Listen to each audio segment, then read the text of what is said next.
See, I have to let this paint dry for at least an hour, they say, but it may take a little longer.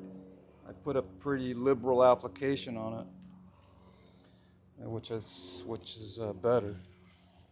I mean, you don't want it too thick, but you want it thick enough to where you can seal it. See all these little crevices and all these little cracks in the fibers of the wood and the knots. You got to fill all that. You got to push it inside there real deep. You don't want it just staying on the top and then having raw wood exposed, because that's a weak point for moisture.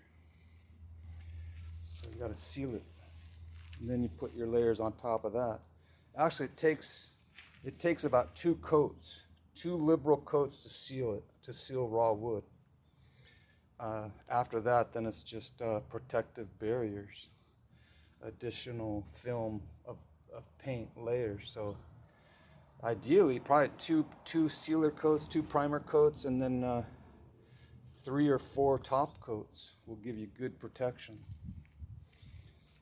I believe it's at least 4 mils. You want at least 2 or 3 or 4 mils thickness, millimeters.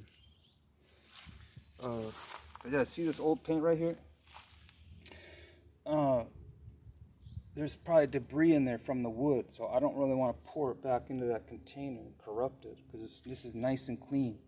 If I corrupt it, then I have to strain it with a mesh strainer, and it's a big fiasco. So what I'll do, so it doesn't cake up and dry up, I'll put plastic in here to keep it wet, to keep it from air drying.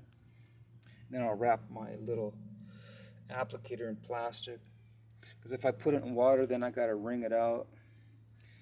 I use a 5-in-1 or a stick to squeeze all the water out of it. So anyway, so just a tip.